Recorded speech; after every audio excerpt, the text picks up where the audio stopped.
Hindi na ako natapos dito eh. Ngaw ka na ngaw dyan eh. Lumayas-layas ka nga muna dyan, Ligaya. At ako may piniprepare nga dito. Nakos, Mariosep. Hi! Good morning mga kumari kong tigang. Nako, tingnan nyo naman ang mundo ko eh. Napakagulo naman. Tingnan nyo. Ito aking working table nga dito. Tingnan nyo naman. Kasi ako kanina pa dito prepare nga. Kasi yun nga, since nga for today's video, tuturo ako kayo ng aking special recipe ng aking chicken macaroni salad. Kaya lang itong aking ano dito, direct, bakit ba ganun yung ilaw ko? Nako, naririndi na ako. Siya, hayaan na natin. Mga kumari kong tigang, eto na. Kasi kanina po bago ko naghanda dito, pinrepare ko na yung mga sangkap, yung kasangkapan natin, pati yung itsura ko, pinrepare ko na rin, kaya tingnan nyo, yan. Yung ating pa 2026 na headdress, ayan na, sinutan natin. Kasi ilang araw lang po ang mga kumari kong tigang nga Nako, di Pasko na. Tapos, siyempre, sasalubungin naman po natin yung bagong taon. Kaya tinan nyo naman yung akin ditong working table talaga namang yung mga rekado. Pero kulang pa po yan. Wala pa dyan yung pang New Year, yung pang Medianoche, pang Noche Buena pa lang po yan. Ipe-prepare ko pa lang po, isang putahe pa lang po yan. Yung aking macaroni salad nga na hindi ko pwedeng makakaligtaan. Yan, gagawin na natin ngayon ha, makamari kong tigang. At eto na. Ayala ko po'y I kinda bothered kasi kanina nasa SM nga kasi kami. Ako'y nalito kasi ako'y bumibili. Siyempre, hindi mawawala ang mayonnaise. Yung kay Manong Jose. Yan, yung Ladies Choice Real Mayonnaise. Kaya lang ako'y may nakita kanina ito, meron na pa rin din ng Magnolia. Yung Magnolia Real Mayonnaise. Sabi nila, real mayonnaise daw yung sa kanila. Di paano naman yung yung sa Ladies Choice. Ano ba talagang real mayonnaise? Ay, para walang gulo ha, makumarik kang pinaghalo ko na. Di tinigisa ko. Di bumili din ako ng isang, yung Magnolia, yung sa kanila.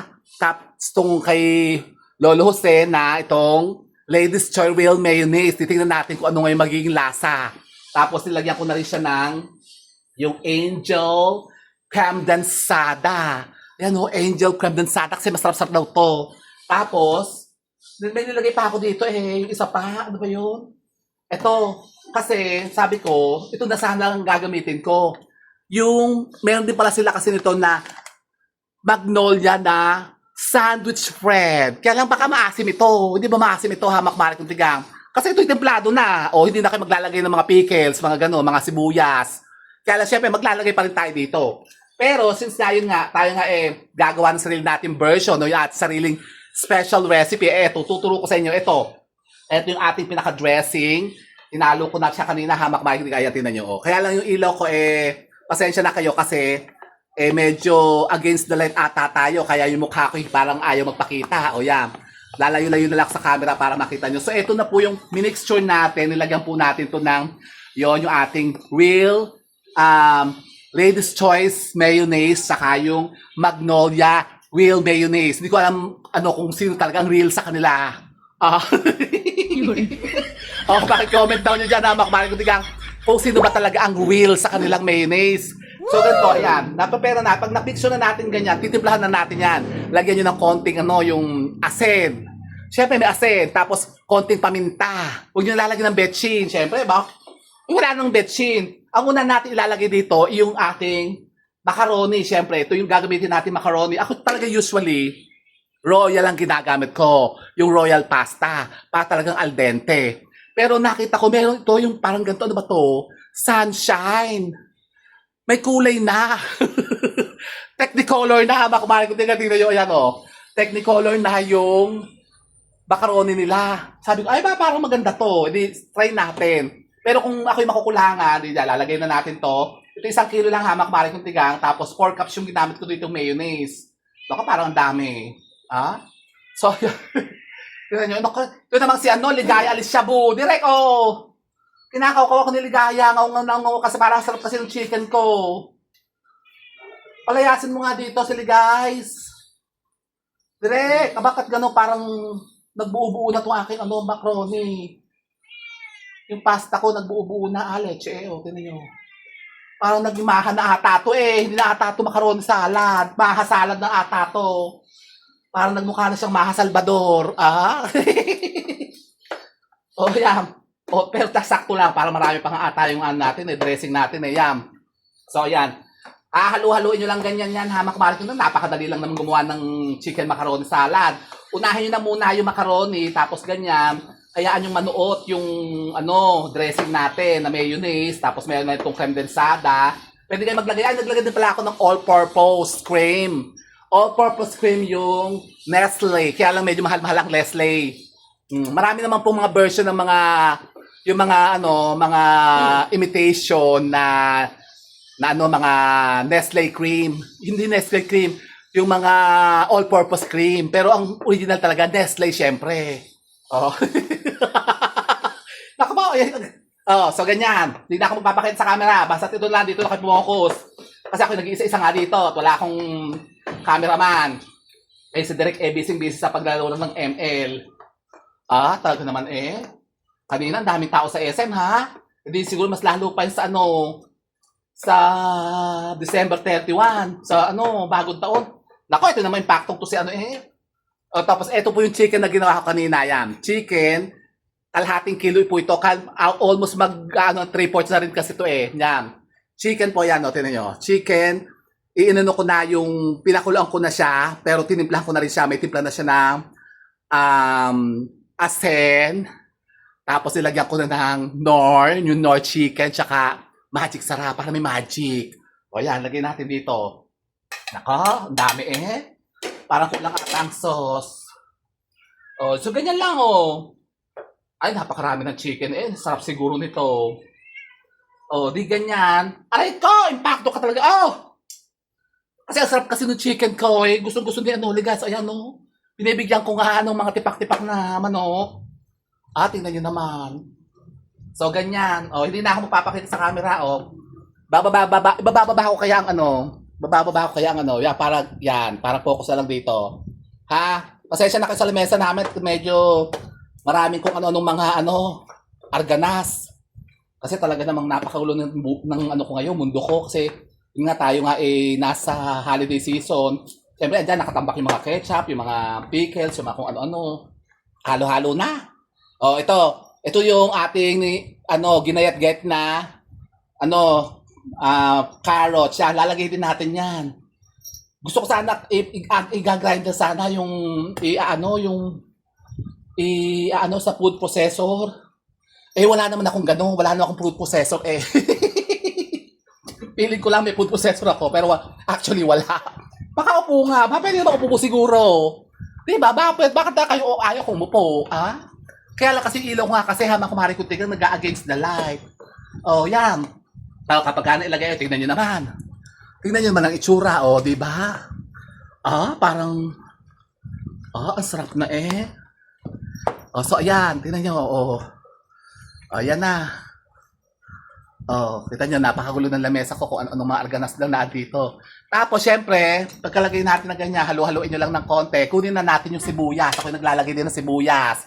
Yung katiting lang naman, yan, katiting na sibuyas, ganyan kadami. Ihalo natin ng sibuyas. Kung medyo kayo mahilig sa sibuyas, para kayo mag-amoy Bombay, dami-damihan nyo na. Pero kung ano amoy naman, sibuyas. Konti-kontihan nyo lang. Nakos Mariosep, Yan, kita nyo, ang creamy-creamy pa talaga, ha? Ang dami atang, dressing, ang daming cream, ha? Tingnan nyo, napaka-creamy. Nako po. Sus Mariosep, matutuwa naman to si Gabi. Siyempre, lalagyan din natin to ng, so, ayan, ito po kasi natimpla ko na, meron na tong asin, meron na tong, anong nilagay ko dito? Paminta. Yun lang naman nilalagay ko, asin tsaka paminta. Kung naglalagay hindi ako naglalagay ng gatas. Ayoko yung matamis kasi, yung matamis na, ayoko ng matamis na macaroni salad. Hindi man siya siyempre put salad. Impacto talaga. Wala na, nailagay ko na. Kumain ka ng sibuyas. Gusto mo sibuyas, ibigay ko sa'yo. Ayaw, di ba? Sige, nag-iisip to si tinan nyo naman. Ayan, tinan nyo, Ayan na, layo-layo natin para makita nyo. So, ayan na. So, pagkalagay natin ng sibuyas, lagay natin ng, ano ba ilalagay sunod natin? Tidbits. Kayo ba yung naglalagay ng tidbits? Sabay, syempre, yun ang pinaka main source ng sarap, yung tidbits. Kaya lang, itong tidbits ko hindi pa bukas. Ipopost ko muna to. So, eto na ha, mga kumari kong tigang, eto, binuksan ko na yung ating pineapple tidbits. Sabi yung nagdagdag pa tayo nung mayonnaise kasi parang matabang. Tinikman ko, medyo matabang. So, nilagyan ko pa tong isa pang pack ng mayonnaise, yung itong Ladies Choice Real Mayonnaise kasi parang matabang pala yung isa. Ito yung original. Ito talaga yung legit. Kaya nagdagan natin, dinagdagan ko pa isang ganto. So, ayan. Hinalo ko na kasi nyo, medyo dumami. Ba't dumami? Yan, ilagay na natin tong ating tidbits. Ako, apaw-apaw na eh. Umapaw lalo. Parang umapaw na. Oh. Parang hindi ko na matatakloban ito. Nako po, bakit gano'n? Parang hindi ko na mahalo. Kailangan siguro dalawang panghalo ko. Nasa ibabaw lang yung yung pineapple tidbits. Pero mas maganda yan, yung nasa ibabaw na lang yung tidbits para pagkuha, hold up nyo na agad. Diba? Kita nyo na agad kung nasa yung pineapple tidbits. Yan, ako. So, ayan. Ganyan, haluin nyo lang, mabuti. Kasi nagdagdag nga tayo nung, Ladies Choice Real Mayonnaise, yung talagang real. Sino ba talaga ang real? Ano ba? Paano ba ginagawa talaga yung mayonnaise? Paano ba siya nagiging real? Meron bang unreal na mayonnaise? Nako, siguro yung mga nabibili siguro sa mga yung mga kinikilo-kilo sa palengke, no? Baka unreal sila. Tapos, dagdagan din natin siya, para may konting tamis. Matamis kasi yung Angel's Creme Densada. So, dadagdagan pa natin ng isa pang pack ng Angel's Creme Densada para medyo masabaw-sabaw pati. Yan. Hindi ko na kasi na-chilled to eh. Hindi ko siya na-chilled. Mas maganda sana kung chilled. Pero ilalagay din naman natin sa rep mamaya. So, yan. So, ganyan muna. Halu-haluin muna natin siya. Ayoko ng gatas ha. Ito po, may lang to, all-purpose cream lang to. Yung creme densada, yun lang nilalagay ko. Hindi talaga ako naglalagay yung condensed milk. May iba po kasi naglalagay ng condensed milk. Kayo ba naglalagay ng ganyan ha? Makmari ko din nga. Tingnan nyo naman, lalayo ako para makita nyo yung ilaw. Kasi sa ilaw yan eh. Tingnan nyo, Yan. So, nailagay na natin lahat ng mga rekado. Isa na lang hindi natin nailalagay ito. Yung ating pickles. Para medyo manamis-namis. Kaya lang parang hirap buksan itong yan. Ang bango eh. Lagyan natin para may konting asim-asim. Yan. Hatiin natin siya. Lahat na kaya natin to. Kaya lang baka umasim naman masyado. Yan. Konti lang, kalahati lang siguro muna. Kasi meron namang to eh. Lalagyan ko na ng kanina yung isang pack din ito. Yung sandwich bread, timplado na kasi to, Magnolia sandwich bread na, yun na nga, yung real din daw, real mayonnaise. So, ayan. So, haluin natin ganyan. Tapos, syempre, ang susunod natin dito, cheese. Iba yung naglalagay ng cheese. Ako, optional lang naman ng cheese, sama kumari ko din kasi masyadong creamy na. Tapos, hindi din ako masyadong naglalagay ng yung pasas. Kaya yung naglalagay ng pasas. Kasi pagka na-frozen na siya, yung medyo lumabig na, tumitigas kasi yung pasas. Pero sige, pagbibigyan ko kayo, lalagay lang tayo ng konti lang na pasas. Kasi ayoko na kasi talaga ng pasas sa sa macaroni salad. Yan. So yan, lalagyan natin ng konti lang para naman hindi naman masabi na walang pasas. So ganun. Haluin lang natin siya. Pero ito, timplado na to kasi tinikman ko na talaga kanina yung asin. Saktong-sakto na. Nako po. Wow. Nako, nakakahigal palang gumawa ng chicken macaroni salad. Ay pagkadami ha, tinan nyo ilang kaya ang makakalamon nito. Napakadami. Ay dadalwa lang naman kami ni Gabi. Tingnan nyo naman Ayan na Sus Maria Joseph. Naka, kayo pumunta dito at kayo makatikim ng aking special na chicken macaroni salad. Wala pa yung cheese ha, makumari kong tikang. Pero tingnan nyo naman creamy. Creamy. At tingnan nyo naman, ilalapit ko, idududlo ko sa camera. Para makita nyo talagang creamy talaga siya. Napakaraming manok. Diba? So yan. Haluin lang ganyan. Haluin natin mamaya to pagkatapos ng off-cam natin. Haluin ko po siya mabuti para talagang magmanuot sa mablend talaga natin. Kasi siyempre, yung nasa ilalim, hindi pa masyadong halong-halo yan. Pero, tingnan nyo, halong-halo na talaga creamy pa rin talaga Yan.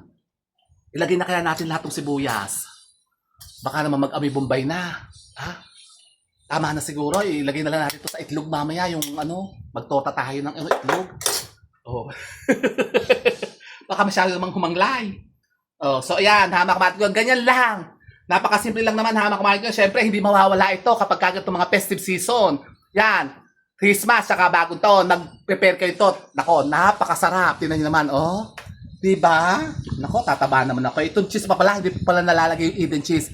Mamaya, gagadgaran natin ng konting cheese. Hindi ko napapakita sa inyo ha, kasi medyo nakasil pa siya. Meron naman akong bukas na doon sa rep. Yun na lang ilalagay ko. O, di ba ga? Tapos, mamaya po, abangan nyo po ha, mga kumalikatigang yung mga bago pa natin na i-share sa inyo, mga iba't iba pong mga ritualang pampaswerte na pangsalubong sa pagpasok ng bagong taon. Meron pa, marami pa po ito i-share sa inyo. May countdown pa po tayo hanggang sa December 31 pa po yan. Yung mga dapat nating i-prepare at dapat nating gawin sa paghahanda nga po sa pagpapalit ng taon ngayong 2026. Yan, nakita niyo sa ulo ko, yung aking headdress. So, diba? So, for the meantime, ito po muna, tayo po muna ito, lalapyok muna ng ating very special chicken macaroni salad. Tumatalsik-talsik pang laway ko baka baka mapanis. Nako, tignan natin. Titikman natin ha, makumarik ng tigang. Nako, para na ako si ano dito, si Chef RV. Nanonood ba kay Chef RV? Magaling yun. Nako, galing magluto no. Titikman natin, tingnan nyo, oh. Ano ko sa camera, ilapit-lapit natin sa camera para makita nyo talaga mukha ko kung paano ako sumubo. Yan, titikman natin. Yan, ganito ang aking chicken macaroni salad.